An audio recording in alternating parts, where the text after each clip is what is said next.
2008, we were approached by the Oil and Gas Safety Committee. An interesting thing, there's actually an International Oil and Gas Safety Committee.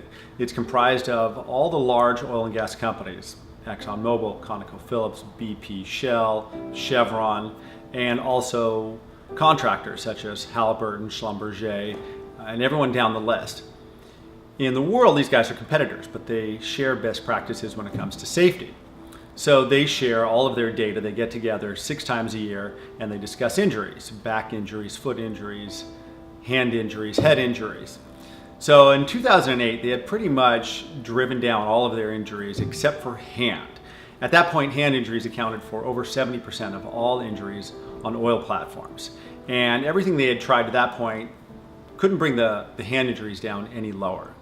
Our business partners, Or Safety, found out about this injury rate, and they looked at the market and came to us. They said, you guys are the industry experts in developing technical hand protection. Can you solve this problem? So we met with the International Safety Committee, sat down with their groups, and we started looking at gloves.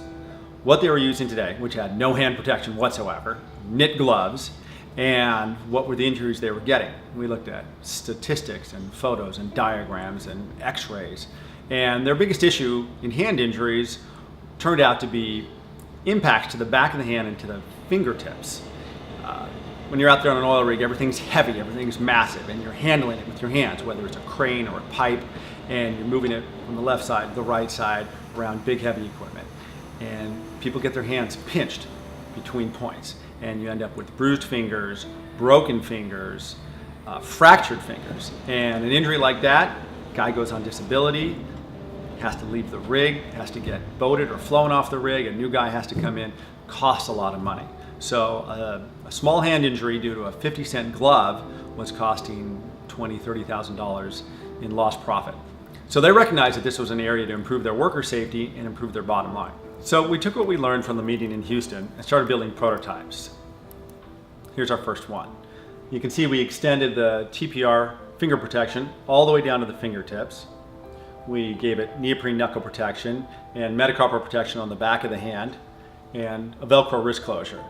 So we took this glove and we sent it out for field testing on oil platforms. The feedback was, it was miles ahead of what they currently had, but we could still make it better.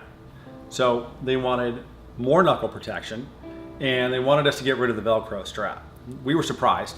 We thought Velcro strap was a good thing. They said, yeah, but it can be a hazard. If the glove gets caught in a piece of machinery, a piece of equipment, it can yank your hand off if it's tightened down. So we took feedback from the initial field test, redesigned the glove, added knuckle protection, changed the cuff design, took that glove, sent it out into the field, had an expanded field test, got the data back from that. They said, we like everything you did, but we need better grip on the palm. So we invented a new grip on the palm. Then we went back out with an expanded field test. So our third round of field test was 200 pairs of gloves out on oil platforms in the Gulf. So about 2 months into the test, I get a phone call from the chairman of the Oil and Gas Safety Committee, and he says, stop the test. I gotta tell you, my heart sank. I thought there was an injury, something wasn't good. He says, we've had 80,000 man hours without a single hand injury. Go into production, we wanna buy these things. And that's how the Kong was born. So we went to our factories and dove into full-blown production. Kong is by far the most complicated glove we ever developed. There are 20 different impact protection pieces on the glove, and each one has to be located precisely on every single size. So while production was running, we had a parallel path of testing the impact protection on our gloves. We approached the University of Wisconsin to do a hand impact study to see exactly how much the impact was being reduced on the back of the hand when wearing the Kong versus wearing a knit glove or wearing no glove at all. We went to the University of Wisconsin because there is no standard. There is no standard that shows the impact reduction on the back of the hand of a glove. So we had to develop our own test.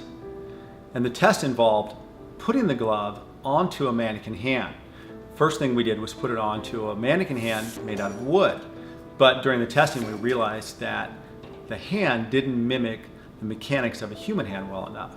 The University of Wisconsin developed a ballistic mannequin hand, the first of its kind, that mimicked the hard and soft tissues of the hand. The results of the test were outstanding. Impacts to the fingers were reduced by 76%, impacts to the metacarpal bones were reduced by 80%, and impacts to the knuckles were reduced by 90%.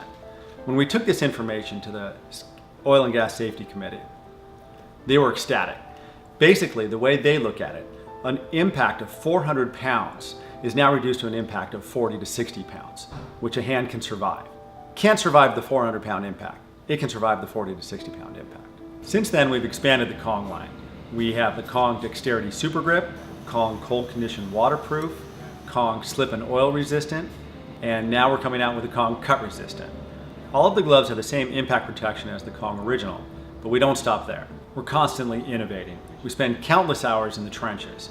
We're out on the oil fields, we're out on the oil platforms, we're working hand in hand with the riggers and roughnecks. The goal is to know what they need. Not what we think they need, but what they really, really need to get their job done better and safer every single day. Yeah, I love these gloves. I worked on the crew boats before I came up here. Yeah. Always rigging heavy stuff around loads and came up here. Did you have Kongs in those days too? That's what started me. The last 4 years, this is all I've worn. I've tried every other kind of brand. I've had the mechanics, I've had the other oil field gloves. They dubbed the roughneck gloves. Ringers, yeah. No, they suck. They're not good. And I'd go through them in a hitch.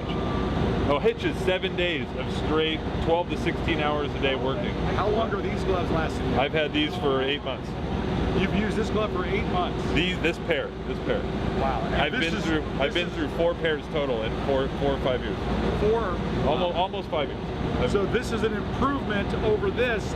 You might even get more time out of these. I love it. Good. I love it. And this little clear spot in the back of my helmet, that's been an ironclad sticker for years that I just finally took off to spray paint my name on there. You make me very happy. I'm gonna go head down then.